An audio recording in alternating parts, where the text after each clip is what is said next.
Subscribe कीजिए हमारे channel को और बेल आइकॉन को दबाइए हमारी लेटेस्ट वीडियो सबसे पहले। हाय डियर स्टूडेंट्स, स्वागत है आप सभी लोगों का आपके अपने YouTube channel HKG English learning classes में।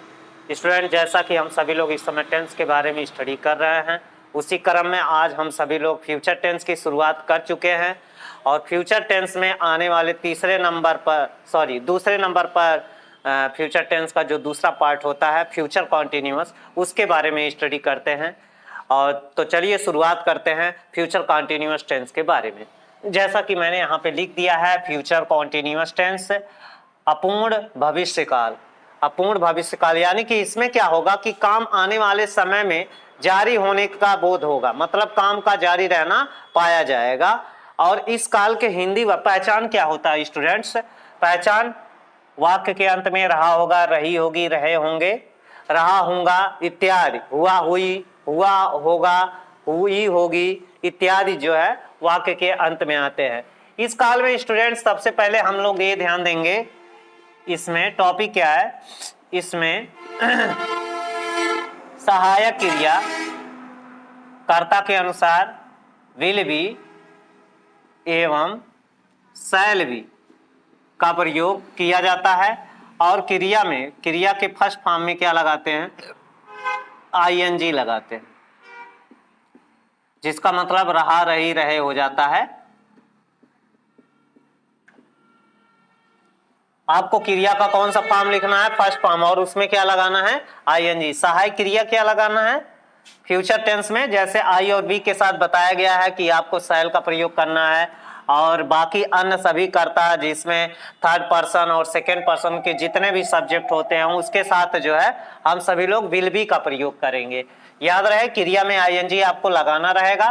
पहचान आपका होगा, रहा होगा, रही होगी, रहे होंगे इत्यादि का प्रयोग आपको इसमें मिलेगा। तो देखिए रूल क्या कहता है, अफर्मेटिव सेंटेंस का रूल इसमें पढ़ते हैं। अफर्मेटिव सेंटेंस स्टूडेंट, टेंस जानना बहुत जरूरी है और मैं चाहता हूं कि आप सभी लोग इसको बार बार देखें वीडियो को। अगर आपको टेंस पहचानने आ रहा है तो काफी मदद मिलेगी आपको आने वाले फ्यूचर में। जब भी कोई सेंटेंस आप बनाओगे तो हेल्पिंग वर्ब की सहायता से किस सब्जेक्ट के साथ कौन सा हेल्पिंग वर्ब प्रयोग करना है और उसका जो मेन वर्ब होगा किस फॉर्म में होगा, वह आपको इससे आसानी होगी। तो सबसे पहले मैं टेंस पढ़ा रहा हूं और यहां से आप टेंस काफी कुछ सीख सकते हैं। तो देखिए रूल बता रहा हूं इसका। आई और वी, ये फर्स्ट पर्सन सब्जेक्ट होता है स्टूडेंट, पर्सनल प्रोनाउन का। आई और वी के साथ सहायक क्रिया यानी HV, सहायक क्रिया शैल बी, बाकी अन्य सभी कर्ताओं के साथ विल बी का प्रयोग करते हुए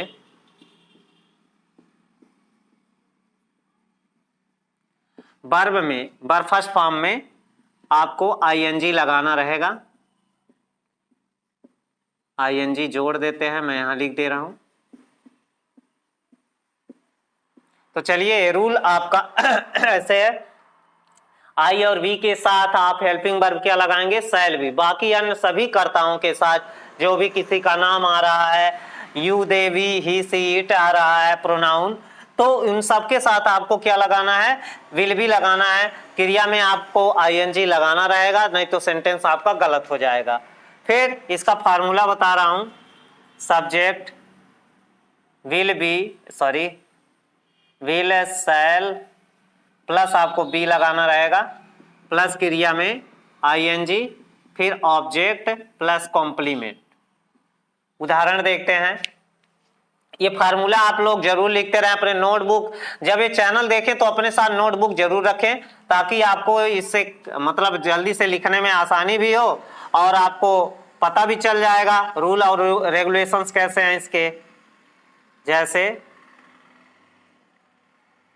मैं उन्हें कल पढ़ा रहा हूँगा, यही वो टेंस है स्टूडेंट जिसका पैसिव वॉइस नहीं बनता है। मैं उन्हें पढ़ा रहा हूँगा, कल उन्हें पढ़ा रहा हूँगा, कौन पढ़ा रहा होगा? आई। तो आई और वी के साथ हेल्पिंग वर्ब आपको क्या लगाना है? शैल लगाना है। तो लिखेंगे I shall be teaching, I shall be teaching किसे? देम। कब पढ़ा रहे होंगे? कल, आने वाला, टुमारो।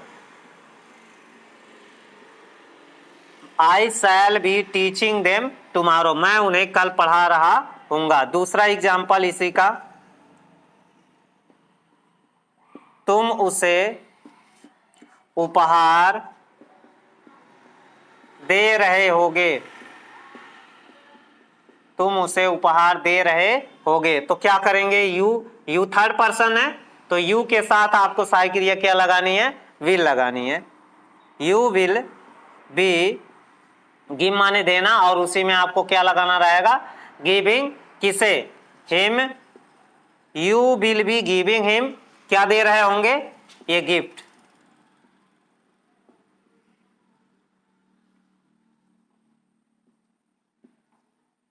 देखिए सेंटेंस, ये आपका अफर्मेटिव सेंटेंस का एग्जांपल कंप्लीट हुआ स्टूडेंट। फटाफट आप लोग स्क्रीनशॉट ले लीजिए। तो चलिए अब इसका हम लोग निगेटिव सेंटेंस शुरुआत करते हैं। निगेटिव सेंटेंस क्या होता है, कैसे का क्या करेंगे? इसका क्रिया में आईएनजी लगाना है और फिर ऑब्जेक्ट का प्रयोग करना है। सहायक क्रिया पे विशेष ध्यान देंगे आप सभी लोग। सहायक क्रिया क्या होती है? सहायक क्रिया आपका विल बी और शैल बी लगता है। बी हम लोग निगेटिव सेंटेंस इसका देखेंगे। निगेटिव सेंटेंस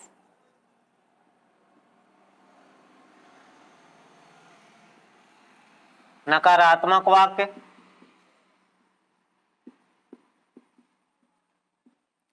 नकारात्मक वाक्य क्या कहता है? रूल इसका क्या है? वाक्य में नहीं होने पर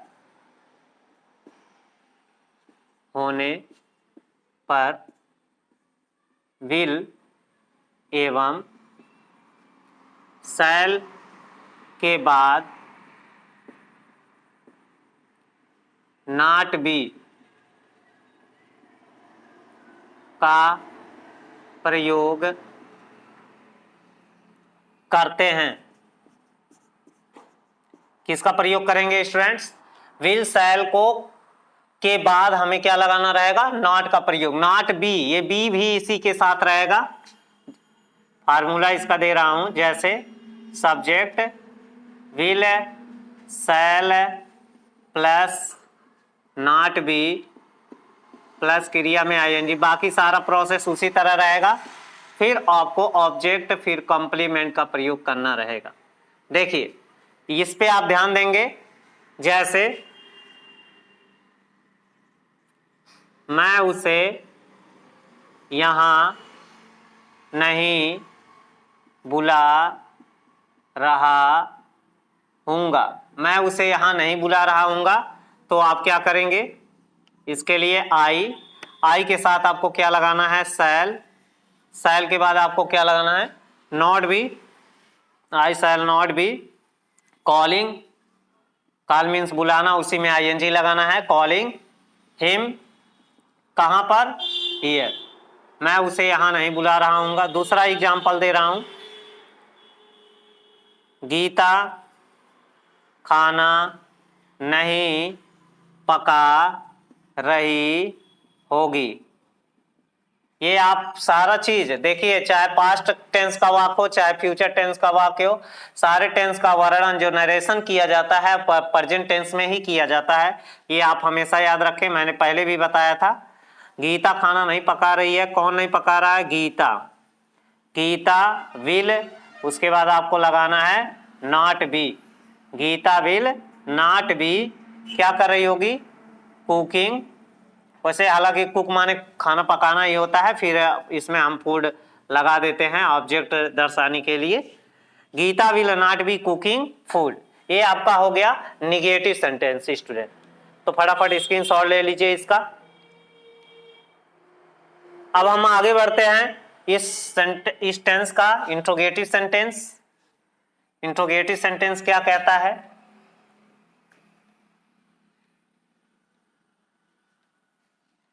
इंट्रोगेटिव सेंटेंस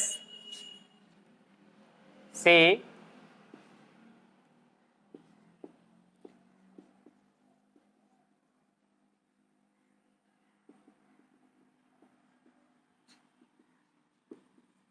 प्रश्नवाचक वाक्य, जो प्रश्न करते हैं वे वाक्य जिसमें प्रश्न पूछा जाता है, प्रश्नवाचक वाक्य। The word which makes question, वे वह शब्द जो क्वेश्चन करता है, प्रश्न करता है, उसे प्रश्नवाचक शब्द कहा जाता है। और उसका जब किसी वाक्य में प्रयोग हो जाता है तो वह प्रश्नवाचक वाक्य कहलाता है। जैसे इसका रूल देखते हैं। रूल 1, वाक्य क्या शब्द से शुरू हो तो HV हेल्पिंग वर्ब जो विल शैल लग रही है, विल शैल को कर्ता, ये आप ध्यान देंगे, को कर्ता से पहले प्रयोग करते हैं।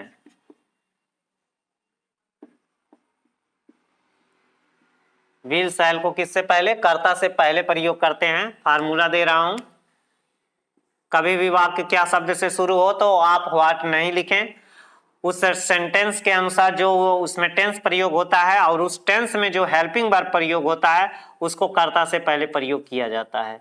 तो देखिए इसमें इस टेंस में सहायक क्रिया विल और शैल लग रहा है, इसके साथ बी जुड़ा हुआ है, सब्जेक्ट, फिर सेंटेंस में आप नॉट आया हो तो नॉट, तब फिर बी लगाएंगे, फिर क्रिया में ING, फिर आपका ऑब्जेक्ट, फिर आपका कॉम्प्लीमेंट और क्वेश्चन मार्क। ये लगाना बहुत जरूरी है, नहीं तो आपका सेंटेंस गलत होगा। It is very important student, at last of the sentence in interrogative sentence you must use of an interrogation mark. In this sentence both helping verbs will be used before the subject. जब आपका sentence में, Hindi sentence में क्या पहले आएगा तो आपको will शैल को कर्ता से पहले लिखना होगा। जैसे एज एग्जाम्पल, क्या राजू उसे किताब नहीं दे रहा होगा? ये देखिए क्वेश्चन मार्क लग गया। वाक्य किससे शुरू है? क्या शब्द से। तो क्या शब्द से वाक्य शुरू है तो आप क्या करेंगे? राजू के साथ आप हेल्पिंग वर्ब क्या लगाएंगे? विल।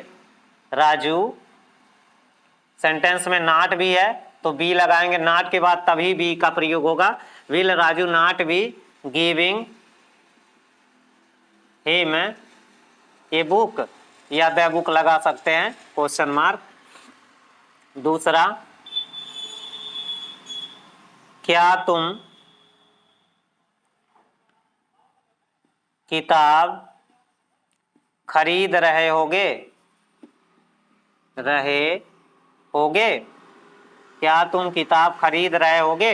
तो यहां देखिए क्या से पूछा गया, तो आप सहायक क्रिया विल को पहले लिखेंगे।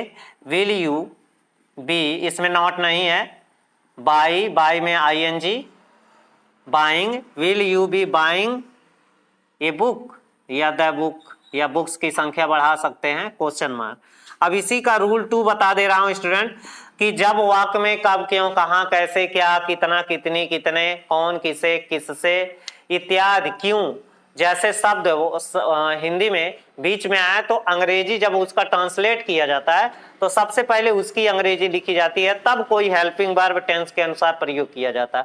तो मैं केवल यहाँ फार्मूला नहीं लिखूंगा, आपको एग्जाम्पल दे रहा हूं। ये रूल 2 है,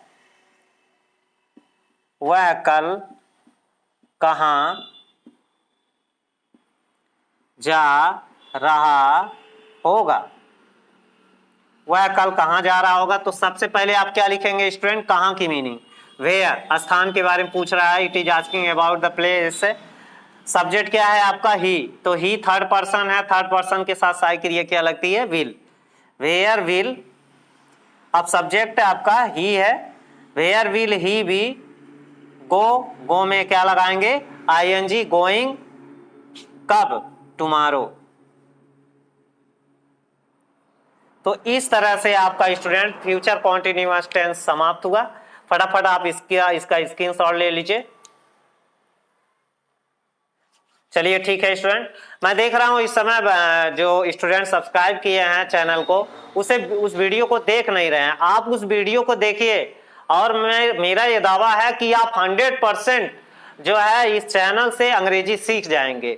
बशर्ते क्या है कि आप उस पर कंटिन्यू बने रहें। मैं देख रहा हूं इन दिनों जो है स्टूडेंट जो है वीडियो नहीं देख रहे हैं, तो जब तक आप देखोगे नहीं, जब आपके लोकल का वीडियो मिल रहा है और आप उसे नहीं देख पा रहे हो, तो बताइए आपकी पढ़ाई आगे कैसे होगी, कंसंट्रेशन आपका कैसे बनेगा। मोबाइल एक अट्रैक्टिव चीज है जो टाइम को वेस्ट करता है, और इसी से बहुत सारे स्टूडेंट ऐसे हैं जो मोबाइल से अपनी बहुत अच्छी चीजें कंप्लीट कर रहे हैं, पढ़ाई अच्छा कर रहे हैं, ऑनलाइन स्टडी कर रहे हैं, और आपको अच्छा खासा चीज मिल रहा है यूट्यूब पर पढ़ने के लिए, तो आप इस चीज का फायदा उठाएं स्टूडेंट्स।